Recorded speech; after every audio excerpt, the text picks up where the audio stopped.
사실 받아들이면 모든 것이 끝난다. 어떤 상처든 문제는 결국 받아들이지 못하기 때문에 괴로운 것이다. 하지만 이 단순한 진실을 실천하는 길은 결코 단순하지 않다. 우리는 다음의 세 단계를 통해 그 길을 걸어갈 수 있다. 첫 번째는 알아차림이다. 당신의 상처를 있는 그대로 인식하는 것이다.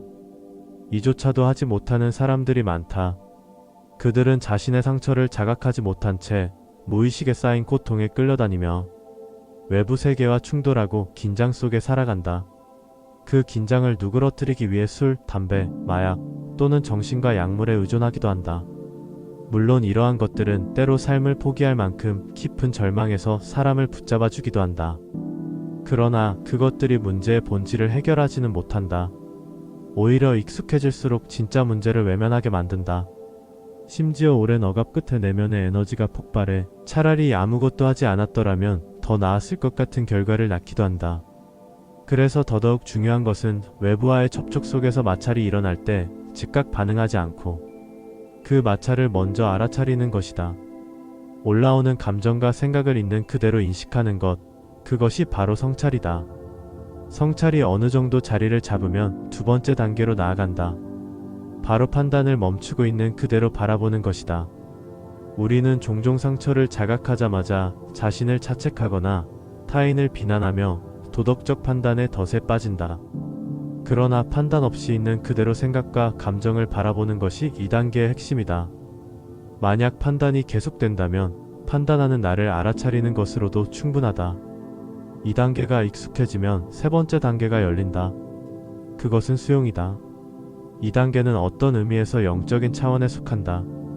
계속해서 판단하는 나를 수용하는 과정이며 내 안에서 일어나는 모든 것을 껴안는 것이다. 생각이 생각을 인식하고 그 인식하는 나를 또 알아차릴 때 우리는 진정한 수용의 문턱에 선다.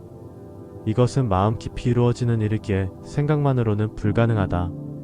나의 상처 입기 쉬운 연약한 존재를 있는 그대로 받아들이는 것.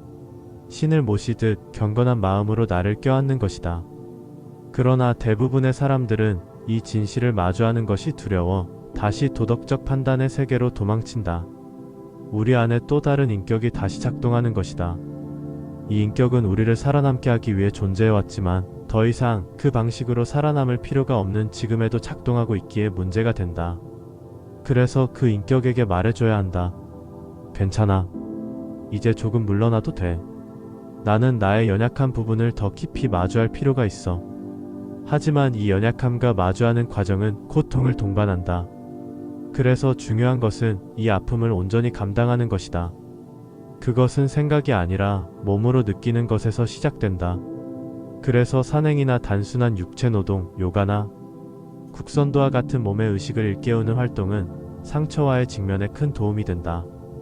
몸의 의식의 집중 정도가 높으면 높을수록 희한하게도 내 정신적 연약한 부분을 보다 수월하게 받아들일 수 있다. 외부 세계에 집착하던 의식이 내면으로 향할 때 그것은 하나의 진보다. 그러나 더 깊은 자유에 비하면 그것은 시작에 불과하다. 내면으로 향하고 취약한 자아를 마주하고 그것을 수용하는 것. 그것이 더 깊은 자유의 길이다. 사도 바울은 이렇게 고백했다. 내가 약할 그때 오히려 강함이라. 약함을 판단하지 않고 기꺼이 받아들이는 강함. 이것이 진정한 강함이 아닐까? 대부분의 사람들은 자신의 취약함을 인정하지 않고 외부로 향해 그것을 보상하거나 피하려 하며 에너지를 낭비한다. 그래서 폭력적인 사람들을 보면 그 근원에는 깊은 수치심과 내면의 연약함이 있는 경우가 많다. 예수는 말씀하셨다. 이 작은 이들에게 한 것이 곧 나에게 한 것이다. 작은 이들, 그들은 곧 신이다. 신은 외부의 위대한 것이 아니라 바로 내 안에 가장 약한 부분에 있다. 그 취약한 나를 마치 신처럼 모시듯 받아들이는 것. 그것이 진정한 받아들임이다. 신은 멀리 있지 않다. 지금 여기 연약한 나와 함께 있다. 예수는 마태복음서에서 말했다. 천국이 너희 안에 있다.